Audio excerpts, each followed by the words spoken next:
Welcome back, Course 1. It is Mr. Belke here with you today. We're going to be drilling down on Lesson 92, which is expanded notation with exponents, order of operations with exponents, and powers of fractions. All right, so way back in Lesson 32, and right now we're on page 479. 479? All right, way back in Lesson 32, we began by writing numbers in expanded notation. So the number 365, for instance, we said was equal to 3 times 100 plus 6 times 10 plus 5 times 1. And we slap parentheses around each of those. Okay?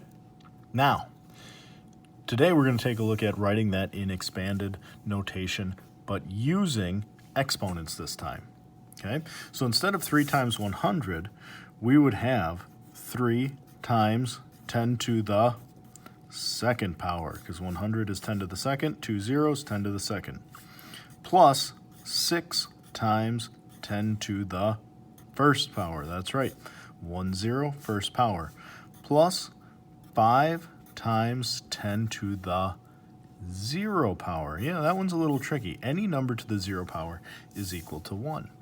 So 365 in expanded notation using exponents would be 3 times 10 to the second plus 6 times 10 to the first plus 5 times 10 to the 0. Okay, let's try one more of those. Let's take a look at 186,000, which is the speed of light. So 186,000. Okay, so that would equal 1 times 10 to the, what place? 1, 2, 3, 4, 5.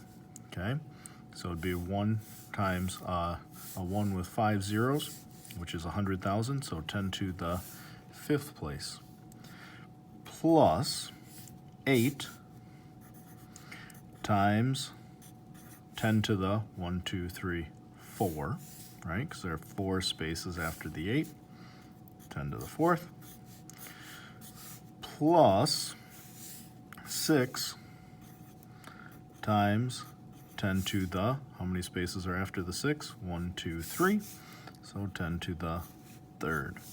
So 186,000 is 1 times 10 to the 5th, 8 times 10 to the 4th, and 6 times 10 to the 3rd. All right, next up we have order of operations with exponents. And again, we're just going to go back to our formula, which is please excuse my dear Aunt Sally.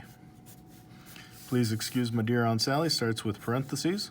Then we have exponents. Then we have multiply and divide, and then add and subtract. Both of these are from left to right. So when we're doing a problem, we start with what's in parentheses. Then we do anything that has an exponent. Then we multiply and divide from left to right. And finally, we'll add and subtract.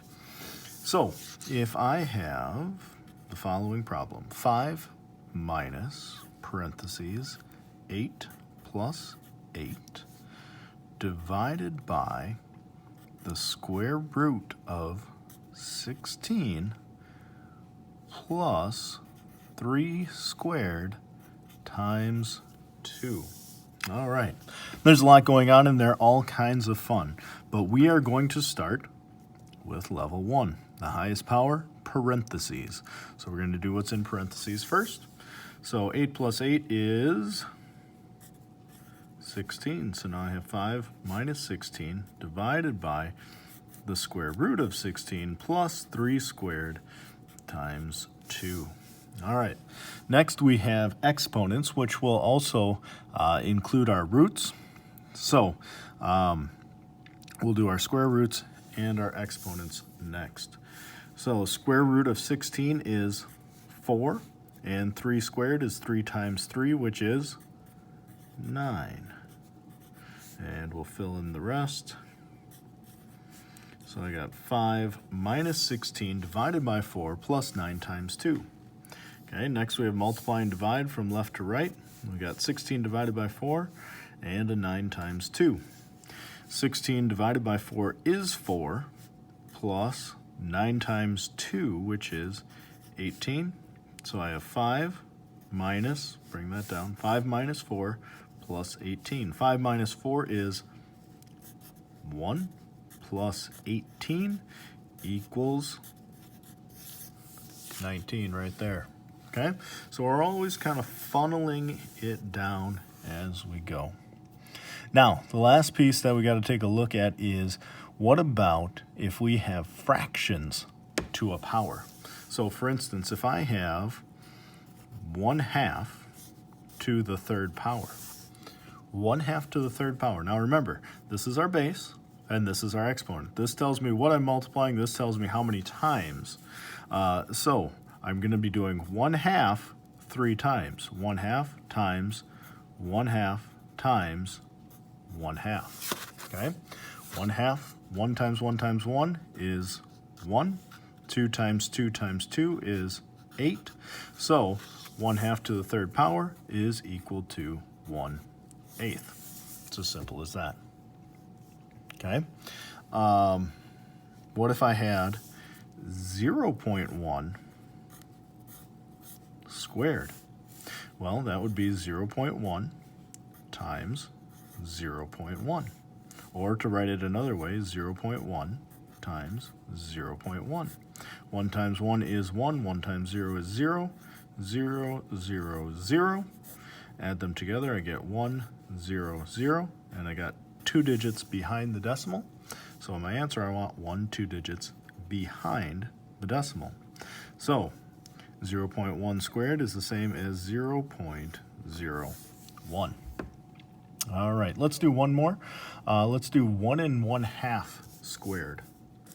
1 1/2 squared. That one looks a little tricky. Now, what are we doing? We're taking 1 1/2 and we're multiplying it 2 times. So I got 1 1/2 times 1 1/2. Now, in order to multiply mixed numbers, first things first, I got to get them as improper fractions. 1 1/2 is the same as 3 over 2 times 3 over 2.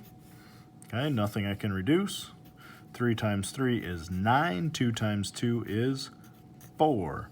9 divided by 4, 4 goes in there 2 times with 1 left over. So this would equal 2 1/4. All right, I'll let you get started. 1 to 30 even. Have fun.